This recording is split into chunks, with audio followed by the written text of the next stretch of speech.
ધોરણ 11 વાણિજ્ય વ્યવસ્થા આપણે જે પહેલું જે ચેપ્ટર શીખ્યા બરાબર છે એમાંનો જે ટોપિક છે એ આપણે થોડો નવો ટોપિક આવ્યો છે જેનું નામ છે આર્થિક પ્રવૃત્તિના પ્રકાર। હવે આર્થિક પ્રવૃત્તિના કેટલા પ્રકાર છે તો કે 3 પ્રકાર છે। આપણે એમસીક્યુ માં પણ પૂછાય અને એક વાક્યમાં પણ પૂછાય છે। એમસીક્યુ માં આપણને ક્વેશ્ચન પૂછાય છે કે આર્થિક પ્રવૃત્તિના પ્રકાર કેટલા 2 3 કે 4 તો આપણો આન્સર આવવો જોઈએ 3 પ્રકાર બરાબર।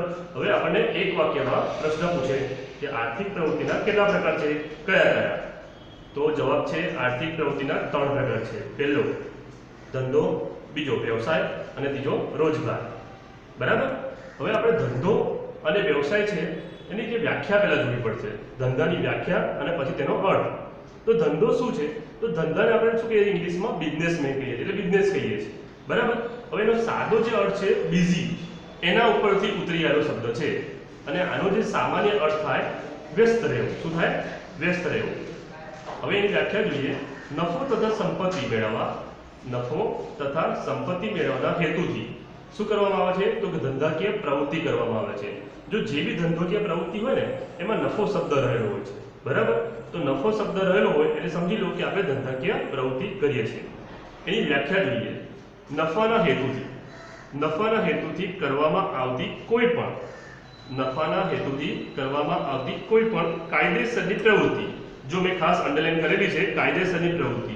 હવે આ જે કાયદેસરની પ્રવૃત્તિ છે ને એ શબ્દ આવવો જોઈએ કે કાયદેસર અને ગેરકાયદેસર બંને પ્રવૃત્તિ હોય છે પણ જો ગેરકાયદેસર પ્રવૃત્તિ એટલે ધંધો ના કહેવાય, કાયદાની દ્રષ્ટિએ ધંધો કહેવાતો નથી બરાબર। એટલે વ્યાખ્યામાં કાયદેસરની પ્રવૃત્તિ શબ્દ આવવો જોઈએ। તો આપણે ધંધાનો અર્થ અને વ્યાખ્યા સૌથી પહેલા જોઈ। હવે આપણે તેના લક્ષણો જોઈશું કે ધંધાના લક્ષણો કેટલા છે તો આપણને શોર્ટ ક્વેશ્ચનમાં પૂછાય છે। જો આપણને ટૂંકા સવાલમાં પણ પૂછાય છે અને વિસ્તૃત પણ પૂછાય છે। તો જ્યારે આપણને એમ પૂછે શોર્ટ ક્વેશ્ચન આન્સરમાં કે ધંધાની લક્ષણો જણાવો, ધંધાના લક્ષણો જણાવો તો ધંધાના લક્ષણોમાં ખાલી આપણે પોઈન્ટ જ લખવાના। જો આપણે પહેલા જે પોઈન્ટ લખ્યા છે એ પહેલા જોઈએ પછી તેને આપણે વિસ્તૃત સમજીશું।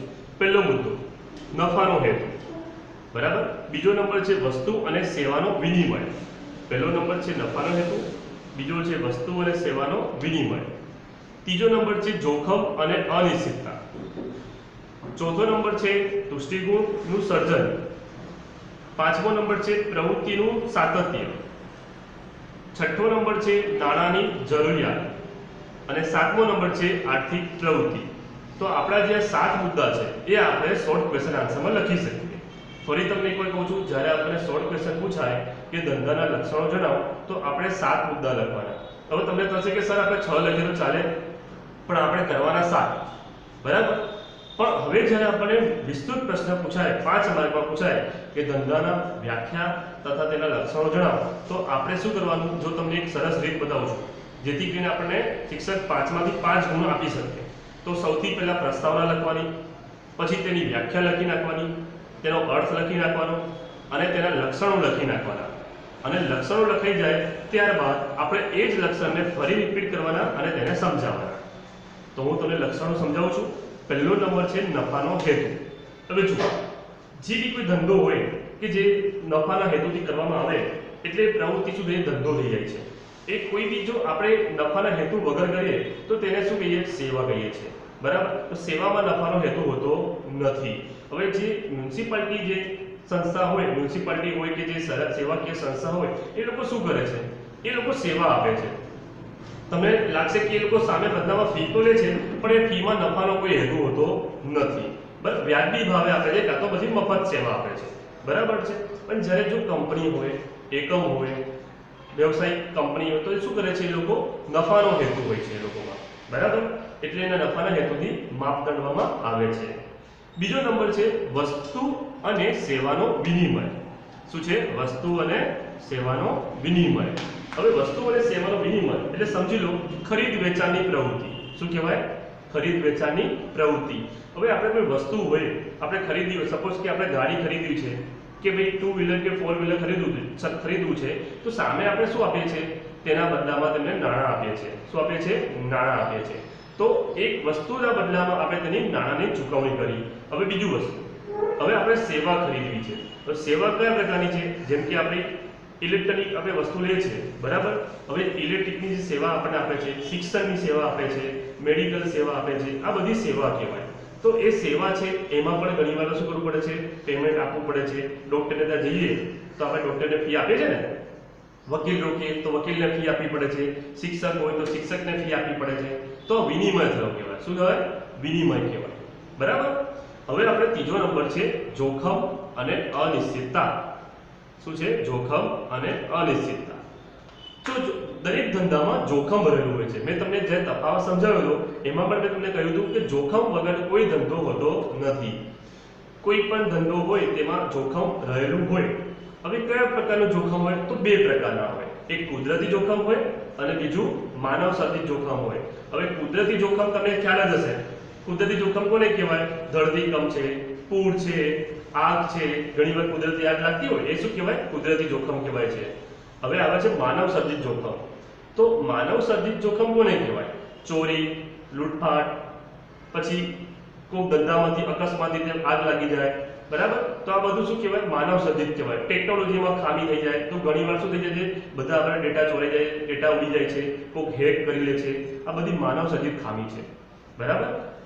અને બીજું વસ્તુ છે અનિશ્ચિતતા. હવે અનિશ્ચિતતાનું કારણ એવું છે કે કોઈ સમય, મેં તમને લાસ્ટ ટાઈમ કીધું એ જ પ્રમાણે, કોઈ સમય આપણે વસ્તુ વેચી હોય તો તે વસ્તુનું પેમેન્ટ તત્કાલ ના આવે. મતલબ કે તે નિશ્ચિત નથી, આવશે ખરી પણ તત્કાલ નથી આવતું, અનિશ્ચિત સમયમાં આવે છે. બરાબર. તો તેવા ધંધામાં ઘણીવાર અનિશ્ચિતતા રહેલી હોય છે. હવે નવો ટોપિક છે જેનું નામ છે તુષ્ટિગુણનું સર્જન કરવું. બરાબર. તુષ્ટિગુણનું સર્જન એટલે શું? વસ્તુ અથવા સેવાની ઉપયોગિતા દ્વારા તેનો વપરાશ કરનારને સંતોષ આપો. જો તુષ્ટિગુણ એટલે સૌથી પહેલા મેં વસ્તુ જોઈએ સંતોષ. આપણને તુષ્ટિ થવી જોઈએ, મતલબ કે સંતોષ થવો જોઈએ. જે વસ્તુ આપણે ખરીદીએ, હવે એ વસ્તુમાં આપણે પેમેન્ટ આપીએ પણ આપણને સંતોષ ના મળે તો આપણા માટે તે વસ્તુ શું થઈ કહેવાય? નકામી થઈ ગઈ કહેવાય. ઓકે. તો તે શું કેવું કહેવાય? એનું તુષ્ટિગુણનું સર્જન જરૂરી છે. જ્યારે આપણે કાચા માલનું રૂપાંતર પાકા માલમાં કરીએ છીએ, મતલબ કે ઝાડ પરથી આપણે લાકડું મળે છે તો આપણે લાકડું ડાયરેક્ટ નથી વાપરતા, તે લાકડા ઉપર પ્રોસેસ થાય છે, પછી તેને ફર્નિચર સ્વરૂપમાં આપણે વાપરીએ છીએ. બરાબર. તો કાચા માલનું પાકા માલમાં રૂપાંતર થાય છે અને વસ્તુ વાપરલાયક બને છે. ત્યારબાદ તેમાં તુષ્ટિગુણનું સર્જન થાય છે અને જરૂરિયાત સમયે તેનો ઉપયોગ કરી શકીએ છીએ. બરાબર. પછી આવે છે પ્રવૃત્તિનું સાતત્ય. આ સૌથી મોસ્ટ આઈમ્પોર્ટન્ટ પોઈન્ટ છે, પ્રવૃત્તિનું સાતત્ય, અને આપણને દરેક ટોપિકમાં જોવા મળશે. જે બી પ્રવૃત્તિ હોય, આપણે શિક્ષણની પ્રવૃત્તિ હોય, ધંધાકીય પ્રવૃત્તિ હોય, સેવાની પ્રવૃત્તિ હોય, તેનું સાતત્ય જરૂરી છે. સાતત્ય એટલે શું? સતત ચાલવું જરૂરી છે. બરાબર. તો જે પ્રવૃત્તિ છે, જે વ્યવહારો છે તે નિયમિત અને સતત ચાલતા રહે તો શું કહેવાય? તે ધંધો પ્રગતિ કરી રહ્યો છે, મતલબ ચાલે તો છે. બરાબર. તો આર્થિક પ્રવૃત્તિ છે, શું કહેવાય? આર્થિક પ્રવૃત્તિ છે એ સતત ચાલતી હોવી જોઈએ. વેપારી નફાના આશયથી ધંધો કરે, ખરીદ વેચાણ કરે તો તે સતત પ્રવૃત્તિ થઈ કહેવાય. પરંતુ ઉત્પાદક, સમજો, ઉત્પાદક કે વેપારી પોતાના રહેવા માટે મકાન બનાવે અને પછી મકાનમાંથી નફો મેળવે તો તેને ધંધો ના કહેવાય. કેમ? કે તેના માટે મકાનની લેવેચ એ નિયમિત પ્રવૃત્તિ નથી. સમજો, આપણે મકાન બનાવ્યું અને આપણે તેમાં રહીએ છીએ તો તે ધંધો નથી, પણ આપણે મકાન બનાવીએ અને પછી તેને વેચીએ છીએ, પછી બીજું મકાન બનાવી પછી વેચીએ તો તે ધંધો કહેવાય. બરાબર. એટલે પ્રવૃત્તિનું સાતત્ય જરૂરી છે. પછી આવે છે 6 નંબર, નાણાંની જરૂરિયાત. કોઈ બી તમે ધંધો શરૂ કરો તો નાણાં વગર તે શક્ય નથી. કેમ કે મેન જે જડ છે, જે મૂળ છે, એમાં નાણાંની જરૂરિયાત રહેલી છે. બરાબર. નાણાં વગર કશું જ શક્ય હોતું નથી. ધંધો શક્ય હોતો નથી, કોઈ પ્રવૃત્તિ શક્ય થતી નથી. હા, સેવા થાય પણ સેવામાં બી નાણાં તો શરૂઆતમાં જોઈએ જ. બરાબર. કેમ નાણાં જોઈએ ધંધામાં? તો ધંધામાં કાચા માલની ખરીદી માટે, માલ સામાનની ખરીદ માટે, ખર્ચા ચૂકવવા માટે, ઇલેક્ટ્રિકના ખર્ચા ચૂકવવા માટે, ટ્રાન્સપોર્ટેશનના ખર્ચા ચૂકવવા માટે, આ દરેક જરૂરિયાત માટે નાણાં જરૂરી છે. પછી લાસ્ટ ટોપિક છે આર્થિક પ્રવૃત્તિ. શું છે? આર્થિક પ્રવૃત્તિ. હવે આર્થિક પ્રવૃત્તિની મેં તમને વ્યાખ્યા પહેલા આપી હતી, એ પણ તમે લખી શકો છો. તો આર્થિક પ્રવૃત્તિ એટલે ધંધામાં આપણે જે પણ પ્રવૃત્તિ કરીએ છીએ નફા માટે. શેના માટે કરીએ છીએ? નફા માટે. પણ તેનો ટોપિક છે કાયદેસર. નફા માટે પ્રવૃત્તિ કરીએ છીએ તે આર્થિક પ્રવૃત્તિ કહેવાય. બરાબર. તો આપણા અહીંયા લાક્ષણિકતા જે હતી તેના 7 ટોપિક પત્યા. અને તે પણ વિસ્તૃત સ્વરૂપમાં આપણે તેને સમજાવી શકીએ છીએ. હવે આપણો ક્વેશ્ચન ચેન્જ થાય છે. ક્વેશ્ચનનું નામ છે તેના હેતુ જણાવો. આર્થિક પ્રવૃત્તિના પ્રકાર આપણે જોયા, તેના લક્ષણો જોયા અને તેના આવે છે હેતુ. તો હેતુને બે વિભાગમાં વહેંચી શકાય. કયા કયા? આર્થિક અને સામાજિક. બરાબર. આપણે જ્યારે શોર્ટ ક્વેશ્ચન પૂછાય કે તેના હેતુ જણાવો, તો આર્થિક હેતુ અને સામાજિક હેતુ. બરાબર. હવે આપણે વિસ્તૃત પૂછે કે આર્થિક હેતુ અને સામાજિક હેતુ સમજાવો, તો સૌથી પહેલા આર્થિક હેતુમાં પહેલો નંબર છે નફાનો હેતુ. કયો નંબર છે? નફાનો હેતુ. બરાબર. તો નફાનો હેતુ એટલે શું? હમણાં જ આપણે જોયું, થોડું એમાં ઉમેરી શકાય. ધંધો એ નફાકીય ક્ષેત્ર છે. નફા માટે, નફાના હેતુથી કરવામાં આવતી પ્રવૃત્તિ છે, માટે તેમાં નફાનો હેતુ રહેલો છે. શું રહેલો છે? નફાનો હેતુ રહેલો છે. હવે સેકન્ડ નંબર છે મહત્તમ સંપત્તિ સર્જનનો હેતુ. નફાના હેતુ ધંધાની વાર્ષિક કમાણીથી નફો મેળવે છે. ત્યારબાદ તેનો શોર્ટ ટાઈમનો પીરિયડ હોય છે કે લોંગ ટાઈમનો હોય છે. બરાબર. બે ટાઈમના પીરિયડ હોય, ટૂંકા ગાળાનો અને વિસ્તૃત લાંબા ગાળાનો. હવે આપણે એક વર્ષમાં નફો મેળવવો હોય તો એ શું? ટૂંકા ગાળામાં કહેવાય. પણ આપણે એમ કીધું કે 2-3 વર્ષ તો લાગશે નફો મેળવતા, તો તે લાંબા ગાળાનો નફો કહેવાય. બરાબર. તો આ લાંબા ગાળે શું થાય છે? આપણે સંપત્તિનું સર્જન કરીએ છીએ. એક મિલકતમાંથી બે મિલકત બને છે. ઘણી જૂની ટેકનોલોજીને બદલે આપણે નવી ટેકનોલોજી લાવીએ છીએ. બરાબર છે. એટલે આપણે શું કર્યું કહેવાય? સંપત્તિનું સર્જન કર્યું કહેવાય. અને તેને આપણે ટકાવી રાખવી પડે છે. બરાબર. તો જ આપણો ધંધો વ્યવસ્થિત ચાલે. ત્રીજો મુદ્દો છે અન્ય આર્થિક હેતુઓ. અન્ય આર્થિક હેતુઓ. હવે અન્ય આર્થિક હેતુઓમાં ધંધાની આર્થિક પ્રગતિ અને વિકાસ. શું આવે છે? આર્થિક પ્રગતિ અને વિકાસ તથા બજારનો વિસ્તાર કરવો, એટલે માર્કેટ વધારવાનો. શું કરવાનું? માર્કેટ વધારવાનું. ઉપલબ્ધ સાધનો છે, એ સાધનો શક્ય તેટલો સરળતા અને સ્પષ્ટ ઉપયોગ કરવાનો. હવે આપણને એમ થશે ક્વેશ્ચન સૌથી પહેલા કે આપણા ઉપયોગ સાધનો કયા? તો સાધનોમાં સૌથી પહેલા આવે છે જમીન, મૂડી, શ્રમ અને ચોથો છે નિયોજક. આ આપણને ઇકોનોમિક્સમાં પણ આવશે અને અત્યારે પણ યાદ રાખવાનું છે કે આપણા મેન 4 સાધનો છે. કયા સાધનો છે? 4. જમીન, મૂડી, શ્રમ અને નિયોજક. બરાબર. તો જે અન્ય આર્થિક હેતુઓ છે તેમાં સાધનોનો શ્રેષ્ઠ ઉપયોગ કરવાનો પણ રહેલો છે. સાથે સાથે ટેકનોલોજી પણ વાપરવી જરૂરી છે. હવે આપણે સેકન્ડ નંબરમાં જઈએ, જેનું નામ છે સામાજિક હેતુ. સામાજિક હેતુ એમાં કેટલા ટોપિક છે? તો એમાં બી આપણને 5 ટોપિકમાં વહેંચેલા છે. પહેલો ટોપિક છે સામાજિક જવાબદારીનો હેતુ. શું છે? સામાજિક જવાબદારીનો હેતુ. બરાબર. હવે ગ્રાહકોમાં આવેલી જાગૃતિ, શિક્ષણ તેમજ ગ્રાહક સંગઠન, સાથે સાથે કેટલાક સમાજના જુદા જુદા હિત, જુદા જુદા જૂથ ભેગા થાય છે અને તેમાંથી જરૂરિયાત ઉદ્ભવે છે.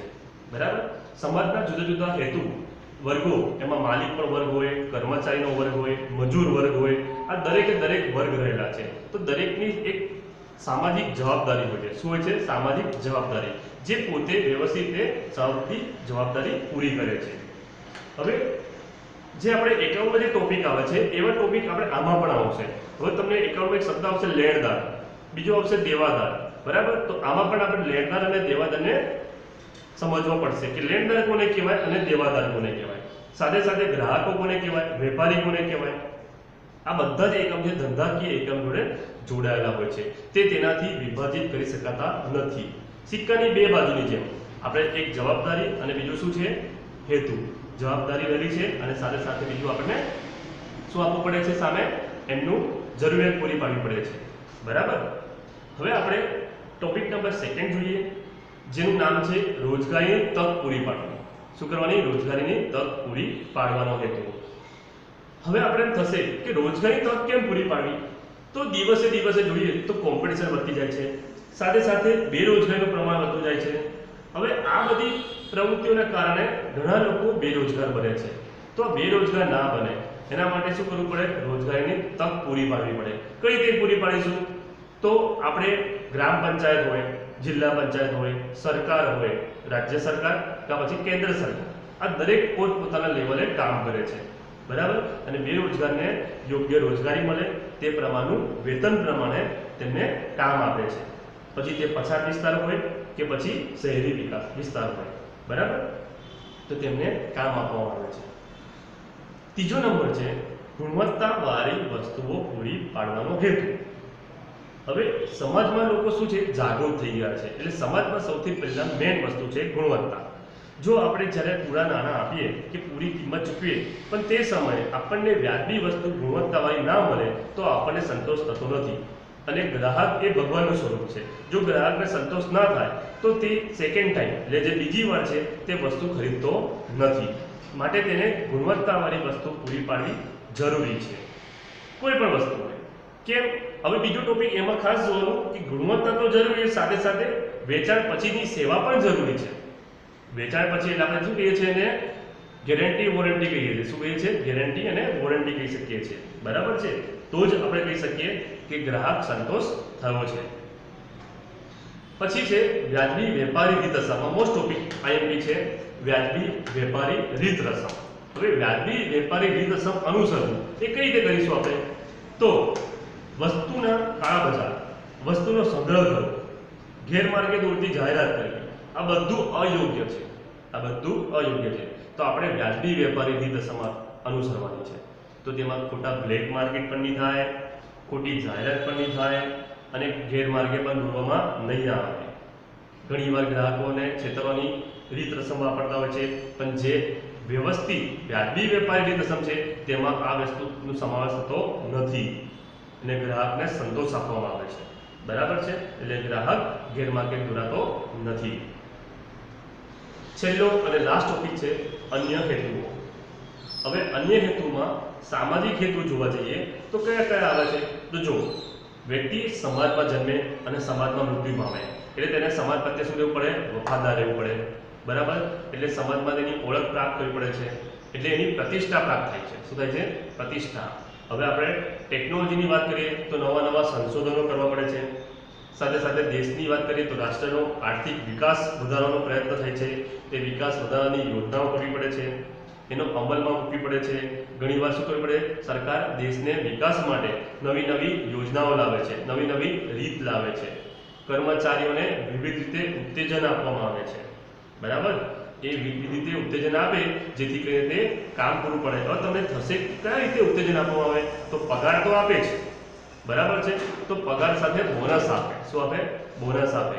સાથે સાથે એને બક્ષિસ આપવામાં આવે તો જે કામ કરવામાં તે વધારે કાર્યક્ષમ બને છે. અને સાથે કલ્યાણકારી યોજનાઓ પણ અમલમાં મુકાય છે. કલ્યાણકારી યોજનામાં કઈ કઈ યોજના આવે? તો જે બ્લડ ડોનેટ છે, શિક્ષણની વ્યવસ્થા છે, બરાબર. આ બધી ઘણી વ્યવસ્થા છે જે કલ્યાણકારી યોજનાઓમાં આવે છે. મકાન છે, અનાજ છે, મકાનમાં સબસિડી આપવી, અનાજમાં રાહત આપવી, બરાબર. આ બધી કલ્યાણકારી યોજનાઓ છે જે આપણે સરકાર દ્વારા સામાજિક હેતુઓમાં પૂરી પાડવામાં આવે છે, બરાબર. તો આપણે આજે શું જોયું? આર્થિક પ્રવૃત્તિના પ્રકાર જોયા. એની અંદર 3 પ્રકાર હતા: ધંધો, વ્યવસાય અને રોજગાર. ત્યારબાદ ધંધાની અર્થ અને વ્યાખ્યા જોઈ, સાથે લાક્ષણિકતા જોઈ. લાક્ષણિકતા પોઈન્ટ 7 છે. 7 માંથી તમે 5 મુદ્દા લખી શકો છો, બરાબર. પણ એ 5 માર્કમાં પૂછે તો તમે 5 મુદ્દા લખો, પણ 7 મુદ્દા લખશો તો તમને નુકસાન નહીં થાય. પછી તેના હેતુ છે, હેતુ પણ મોટા આન્સરમાં પૂછે છે. જો શોર્ટમાં પૂછે તો માત્ર ખાલી મુદ્દા લખવાના, પણ જો મુદ્દાસર પૂછે તો તેને સમજાવવાના. એમાં 3 મુદ્દા છે સ્વરૂપમાં, એક આર્થિક હેતુના અને બીજા સામાજિક હેતુના, બરાબર. તો આજે આપણે જે પ્રશ્ન હતો જે વિસ્તૃત એ આપણે અહીંયા પૂરો કર્યો.